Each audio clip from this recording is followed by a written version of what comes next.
ഹോണറിന്റെ honour 200 Pro എന്ന പുതിയൊരു smart phone launch ചെയ്യാൻ പോകുന്നുണ്ട്. ഈ ഒരു ഫോണിന്റെ ലോഞ്ച് ഡേറ്റ് ഇപ്പം ഒഫീഷ്യലായിട്ട് കൺഫേം ആയിട്ടുണ്ട്. പിന്നെ ഫീച്ചേഴ്സിനെ പറ്റിയിട്ടുള്ള പല കാര്യങ്ങളും ഇപ്പം അറിയാനും കഴിഞ്ഞിട്ടുണ്ട്.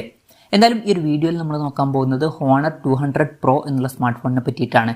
നമ്മൾ ആദ്യം ഫീച്ചേഴ്സും കാര്യങ്ങളൊക്കെ നോക്കുകയാണെന്നുണ്ടെങ്കിൽ ഡിസ്പ്ലേയുടെ കാര്യത്തിൽ ഹോണർ 200 Proയിൽ 6.78 ഇഞ്ചിന്റെ 1.5K ഡിസ്പ്ലേ വന്നേക്കാം. അപ്പം ഇതിൽ ഫുൾ HD റെസൊല്യൂഷനേക്കാളും ബെറ്റർ ആയിട്ടുള്ള റെസൊല്യൂഷനും കാര്യങ്ങളൊക്കെ വരുന്നതായിരിക്കും. OLED പാനലുമായിട്ടായിരിക്കും ഈ ഒരു സ്മാർട്ട് ഫോൺ വരിക. പിന്നെ കോഡ് കേർവ്ഡ് ഡിസ്പ്ലേയും കാര്യങ്ങളൊക്കെ ഈ ഫോണിൽ വന്നേക്കാം. അതായത് 4 ഭാഗത്തും കേർവ്ഡ് ആയിട്ടുള്ള ഡിസ്പ്ലേ ആയിരിക്കും ഇതിൽ വരിക. അത് ഇൻട്രസ്റ്റിംഗ് ആയിട്ടുള്ളൊരു കാര്യമാണ്. പിന്നെ 120 Hz റിഫ്രഷ് റേറ്റും കാര്യങ്ങളൊക്കെ ഇതിൽ സപ്പോർട്ട് ചെയ്യുന്നതായിരിക്കും.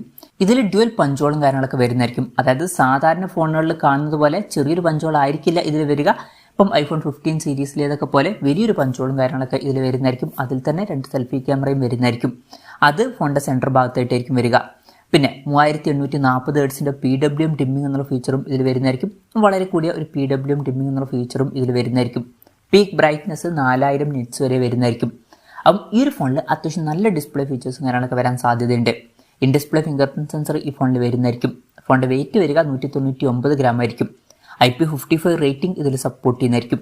പിന്നെ ഈ ഫോണിന്റെ sky blue, coral pink, moon shadow white, അതുപോലെ തന്നെ ഇങ്ക് ബ്ലാക്ക് എന്നീ കളർ വേരിയൻസ് ലോഞ്ച് ചെയ്തേക്കാം. പ്രോസസറിന്റെ കാര്യം പറയുകയാണെന്നുണ്ടെങ്കിൽ സ്നാപ്ഡ്രാഗൺ 8s Gen 3 എന്ന പ്രോസസറുമായിട്ടായിരിക്കും ഈ ഒരു സ്മാർട്ട് ഫോൺ വരിക.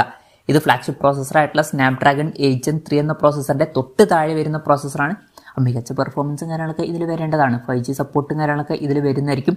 LPDDR5Xന്റെ റാമും UFS 4.0 സ്റ്റോറേജ് ടൈപ്പ് ഒക്കെ ഇതിൽ വന്നേക്കാം. NFC എന്നുള്ള ഫീച്ചർ സപ്പോർട്ട് ചെയ്യുന്നതായിരിക്കും.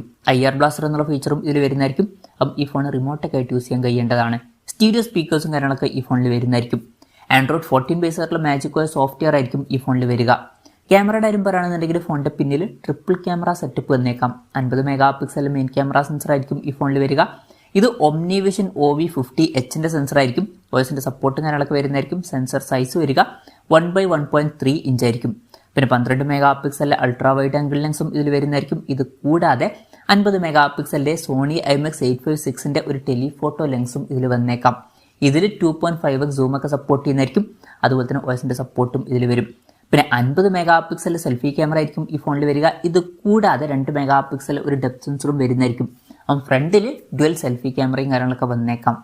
ഓൺ പേപ്പർ നല്ലൊരു ക്യാമറ സ്പെസിഫിക്കേഷനും കാര്യങ്ങളൊക്കെ ഈ ഫോണിൽ വന്നേക്കാം. പിന്നെ ഹോണറിന്റെ ഡിവൈസാണ്. പൊതുവേ ഹോണറിന്റെ ഡിവൈസുകളിൽ അത്യാവശ്യം നല്ലൊരു ക്യാമറ പെർഫോമൻസും കാര്യങ്ങളൊക്കെ കിട്ടാറുണ്ട്, പ്രത്യേകിച്ച് ക്യാമറ ഫോക്കസ്ഡ് ആയിട്ടുള്ള ഫോണുകളിൽ. ഇതിൽ നമുക്ക് മികച്ചൊരു ക്യാമറ പെർഫോമൻസ് എക്സ്പെക്ട് ചെയ്യാവുന്നതാണ്. ബാറ്ററിയുടെ കാര്യത്തിൽ 5200 mAh ബാറ്ററി ഈ ഫോണിൽ വരുന്നതായിരിക്കും. 100 വാട്ടിന്റെ ഫാസ്റ്റ് ചാർജിങ് സപ്പോർട്ടും വന്നേക്കാം. അതുപോലെ തന്നെ 66 വാട്ടിന്റെ വയർലെസ് ചാർജിങ് സപ്പോർട്ടും ഇതിൽ വന്നേക്കാം. വയർലെസ് ചാർജിങ് സപ്പോർട്ട് പോലുള്ള ഫീച്ചേഴ്സും കാര്യങ്ങളൊക്കെ ഇതിൽ വരുന്നതായിരിക്കും. പിന്നെ വയർലെസ് ചാർജിങ്ങിന്റെ കാര്യങ്ങളൊക്കെ ഒന്നുകൂടി ബെറ്റർ ആക്കാൻ വേണ്ടിയിട്ട് C1+ ചിപ്പും കാര്യങ്ങളൊക്കെ ഇതിൽ വരുന്നതായിരിക്കും. പിന്നെ Type-C ചാർജിങ് പോർട്ടുമായിട്ടായിരിക്കും ഈ ഒരു സ്മാർട്ട് ഫോൺ വരിക. അപ്പം അത്യാവശ്യം നല്ലൊരു ബാറ്ററി സെറ്റപ്പും ഈ ഫോണിൽ വന്നേക്കാം. ഇതൊക്കെയാണ് ഫീച്ചേഴ്സിനെ പറ്റി പറയാനുള്ള കാര്യങ്ങൾ. ഇനി ലോഞ്ച് ഡേറ്റിന്റെ കാര്യം പറയുകയാണെന്നുണ്ടെങ്കിൽ May 27 ഈ സ്മാർട്ട് ഫോൺ ചൈനീസ് മാർക്കറ്റിൽ ലോഞ്ച് ചെയ്യാൻ പോകുന്നത്. ആ ഒരു ദിവസം ഈ ഫോൺ ഇന്ത്യൻ മാർക്കറ്റിൽ ലോഞ്ച് ചെയ്യാൻ ചാൻസ് ഇല്ല. ആ ഒരു ദിവസം ചൈനീസ് മാർക്കറ്റിലായിരിക്കും ലോഞ്ച് ചെയ്യുക. അത് കഴിഞ്ഞിട്ട് June 12 ഗ്ലോബൽ മാർക്കറ്റിൽ ഈ ഫോൺ ലോഞ്ച് ചെയ്യാൻ പോകുന്നുണ്ട്. ഇപ്പോൾ യൂറോപ്യൻ കൺട്രീസിലൊക്കെ ആ ഒരു ദിവസം ലോഞ്ച് ചെയ്തേക്കാം. പക്ഷേ ആ ഒരു ദിവസവും ഇന്ത്യൻ മാർക്കറ്റിൽ ഈ ഫോൺ ലോഞ്ച് ചെയ്യാൻ ചാൻസ് ഇല്ല. ഇന്ത്യയിലെ ലോഞ്ച് ഡേറ്റും കാര്യങ്ങളൊന്നും ഇപ്പോൾ കൺഫേം ആയിട്ടില്ല. ചിലപ്പം ഈ ഫോൺ ഇന്ത്യൻ മാർക്കറ്റിലോട്ട് എത്തിയേക്കാം, പക്ഷേ അതിനെ പറ്റിയിട്ടുള്ള കൺഫർമേഷൻസ് വന്നിട്ടില്ല. ഇന്ത്യയിലെ ലോഞ്ച് ഡേറ്റിനെ പറ്റിയിട്ടുള്ള ന്യൂസുകളൊക്കെ വരുമ്പം അതിനെ പറ്റിയിട്ടുള്ള വീഡിയോസൊക്കെ നമ്മൾ ചെയ്യുന്നതായിരിക്കും. അതുപോലുള്ള വീഡിയോസൊക്കെ കാണാൻ താല്പര്യമുണ്ടെന്നുണ്ടെങ്കിൽ ഈ ചാനൽ സബ്സ്ക്രൈബ് ചെയ്യാവുന്നതാണ്. വിലയുടെ കാര്യം പറയുകയാണെന്നുണ്ടെങ്കിൽ അതിനെ പറ്റിയിട്ടുള്ള കാര്യങ്ങളൊന്നും ഇപ്പം പറയാൻ കഴിഞ്ഞിട്ടില്ല. എന്നാലും നമ്മുടെ എക്സ്പെക്ടേഷൻ പറയുകയാണെന്നുണ്ടെങ്കിൽ ഈ ഫോണിൻ്റെ ഇന്ത്യയിലെ വില ഒരു 50,000 to 60,000 രൂപ പ്രൈസ് റേഞ്ചിലായിട്ട് എത്തിയേക്കാം. ഹോണർ പൊതുവേ അവരുടെ ഡിവൈസുകൾ ഇനീഷ്യലി ലോഞ്ച് ചെയ്യുന്ന സമയത്ത് വളരെ മികച്ചൊരു പ്രൈസിങ്ങിൽ ലോഞ്ച് ചെയ്യാറില്ല. 50,000 to 60,000 രൂപ പ്രൈസ് റേഞ്ചിലായിട്ട് ഈ ഫോൺ എക്സ്പെക്ട് ചെയ്യാവുന്നതാണ്. ചിലപ്പോൾ ലോഞ്ച് കഴിഞ്ഞ് കുറച്ച് കഴിഞ്ഞാൽ വില അത്യാവശ്യം കുറഞ്ഞൊരു പ്രൈസ് റേഞ്ചിലോട്ട് എത്തിയേക്കാം. എന്തായാലും കൺഫർമേഷൻസ് ഒന്നുമില്ല. ഇതൊക്കെ ജസ്റ്റ് നമ്മുടെ എക്സ്പെക്ടേഷൻ പറഞ്ഞു എന്നേ ഉള്ളൂ. എന്തായാലും ഹോണറിന്റെ ഹോണർ 200 Pro എന്ന പുതിയൊരു സ്മാർട്ട് ഫോൺ ഇപ്പോൾ ലോഞ്ച് ചെയ്യാൻ പോകുന്നുണ്ട്. ഈ ഒരു ഫോണിനെ പറ്റിയിട്ടുള്ള നിങ്ങളുടെ അഭിപ്രായം ജസ്റ്റ് ഒന്ന് കമൻറ്റ് ചെയ്യുക. അതുപോലെ തന്നെ ഈ ഒരു സ്മാർട്ട് ഫോൺ ഇന്ത്യൻ മാർക്കറ്റിൽ നിങ്ങൾ ഏത് പ്രൈസിങ്ങിലാണ് എക്സ്പെക്ട് ചെയ്യുന്നത് എന്നുള്ള കാര്യം കൂടി ജസ്റ്റ് ഒന്ന് കമൻറ്റ് ചെയ്യുക.